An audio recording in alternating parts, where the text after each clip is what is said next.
Ultime battute nei tornei giovanili siciliani. Amici di Wisport, un cordiale saluto e ben trovati al Sorbello Stadium di Bisconte, dove si gioca la 19ª giornata del torneo Under 14, dove il Fair Play Messina ospita la Vivi Don Bosco. Formazione a confronto: bianconeri padroni di casa, i Mister Leto con Davi, Mazuz, Arena, Ratti, Natori, Mazzeo, Messineo, Santoro, Ruggeri, Schepisi e Acquaviva. Rispondono gli ospiti barcellonesi della Vivi Don Bosco con Bugolo, Cambria, Crisafulli, De Gaetano, Milone, Siracusa, Di Stefano, Genovese, Celi, Coppolino e Iannello. Con le immagini a cura di Mirko Giacobello siamo pronti a raccontarvi del film del primo tempo. Basta appena un minuto e il Fair Play Messina attacca. Cross di Ruggeri che trova Schepisi in area di rigore, il colpo di testa tra le braccia di Bugolo. Dopo 2 di gioco sempre i bianconeri che iniziano forte al Sorbello Stadium, ci prova dalla distanza Ruggeri, tentativo che però si perde sul fondo, controlla Bugolo. Al quarto palla in profondità, stavolta a pescare Ruggeri che da pochi passi si ritrova davanti al portiere. Bugolo riesce anche a ipnotizzarlo, super parata per il portiere della Vivi Don Bosco, grande protagonista di questo inizio gara. Minuto 16, sempre solo Fair Play in zona offensiva.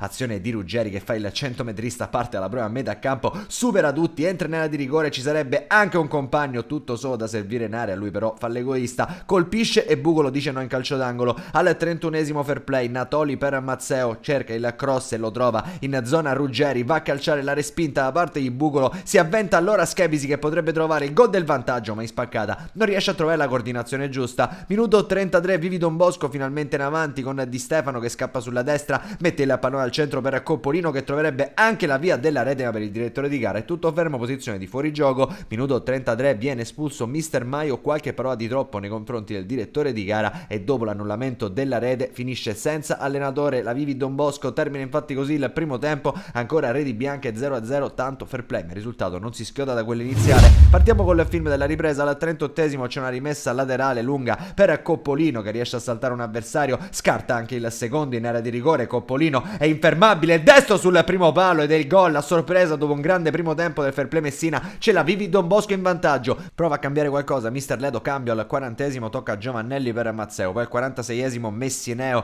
cerca Schepisi al limite dell'area di rigore, prova a girarsi Schepisi, lo fa con qualche difficoltà, calcia col destro alto oltre la traversa. Al 49esimo conclusione affidata a Giovannelli, questa si spegne lenta sul fondo e allora ancora cambi tra il 50esimo e il 56esimo, dentro Mirenda, Sidodi e Speranza, fuori Santoro, Acquaviva e Arena. Vivi Don Bosco che trova però lo spazio per appungere, per cercare di far male e perché no per chiudere anche la partita. 59esimo, il pallone in profondità per l'autore del gol dell'1-0 Coppolino che si invola verso la porta, ha tanto spazio Coppolino, guarda il portiere, prova a studiarlo, conclusione che però risulta centrale sulla ribattuta. C'è Crifò, super da via dire no, si resta sullo 0-1, anche il portiere bianconero fa la sua figura. Al 60esimo però staffetta tra i pali, entra Zappalà, fuori proprio Davi, doppio cambio al 61esimo, dentro Stefano e Crisostamo, fuori Anwar e Natoli. Minuto 66, cross dalla destra proprio di Crisostamo per Sidodi, sforbiciata che termina sul fondo. Al 67esimo però gli sforzi bianconeri vengono premiati perché arriva il gol del pareggio, palla in profondità per Schepisi che nella di rigore la controlla così a seguire e col pallonetto batte il portiere per un bellissimo 1-1. Finirà così la sfida al Sorbello Stadium di Bisconte dopo il gol del primo tempo da parte di Francesco Coppolino e Lorenzo Schepisi, a dire che finisce 1-1 tra Fair Play Messina e Vivi Don Bosco. Amici di Wisport è tutto, allora un cordiale saluto e come sempre alla prossima.